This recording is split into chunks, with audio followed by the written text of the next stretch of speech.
Orgulho e Preconceito de Jane Austen. Capítulo 5. Perto de Longbourn vivia uma família da qual os Bennets eram particularmente íntimos.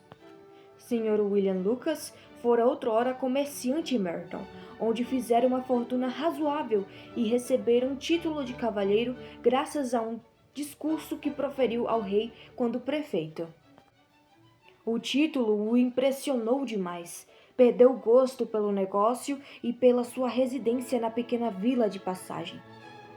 Abandonou ambos e se mudou com a família para uma casa a 1,5 km de distância de Meryton, onde poderia entregar-se ao pleno gosto da sua importância.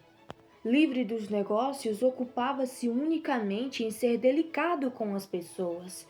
Mesmo maravilhado com a sua nova condição, não se tornou altivo. Ao contrário, se desmanchava em atenções com todo mundo. Inofensivo, amistoso e prestativo, sua apresentação em St. James tornara-o cortês. Mesmo sendo uma boa mulher, Lady Lucas não era suficientemente esperta para se tornar uma vizinha preciosa para a Sra. Bennet. Tinham vários filhos. A mais velha, uma garota sensata e inteligente de 27 anos de idade, era amiga íntima de Elizabeth. Que as garotas Lucas e Bennet se reunissem para falar sobre o baile era absolutamente indispensável.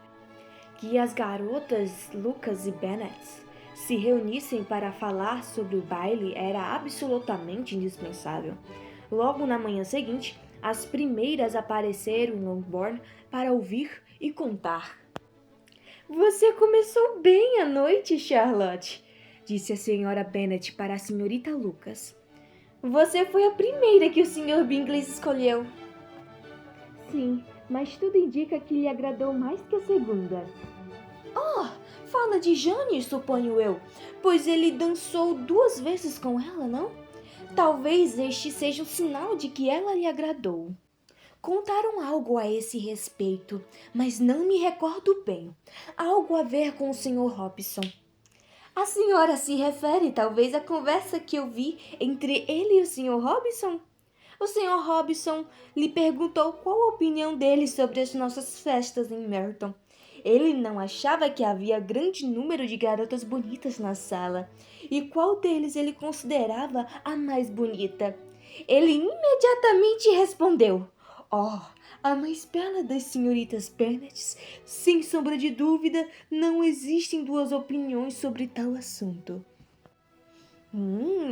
Palavra de honra. Bom, foi bastante categórico. Na verdade, quase como se... Mas não deve levar a nada, sabe-se lá. As minhas bisbilhotices foram mais certeiras do que as suas, Elisa, afirmou Charlotte. Ouvir o Sr. Darcy não é tão agradável quanto o amigo dele, não acha? Pobre Elisa, não passar de razoável. Agradeço se não enfiar na cabeça de Lizzie a ideia de se sentir incomodada pela falta de tato dele, pois ele é uma pessoa tão desagradável que seria uma infelicidade cair nas boas graças dele. A senhora Long me contou que ele ontem à noite esteve sentado ao lado dela por meia hora sem nunca despregar os lábios. Tem certeza, mãe? Não haverá um pequeno engano? Quis saber Jane. Seria capaz de jurar que viu o Sr. Darcy falar com ela. Sim, mas foi porque ele acabou de perguntar se gostava de Netherfield, e ele não tinha como deixar de responder. Mas ela achou que ele ficou aborrecido por lhe dirigir a palavra. A senhorita Bingley me contou que ele não é de muitas falas, e a não ser de que se encontre no meio de gente muito íntima. Nessas ocasiões, ele se torna-se extremamente agradável, informou Jane. Não acredito em nada disso, minha querida. Se fosse uma pessoa simpática, teria conversado com a senhora Long. Mas eu suspeito de uma razão para sua atitude.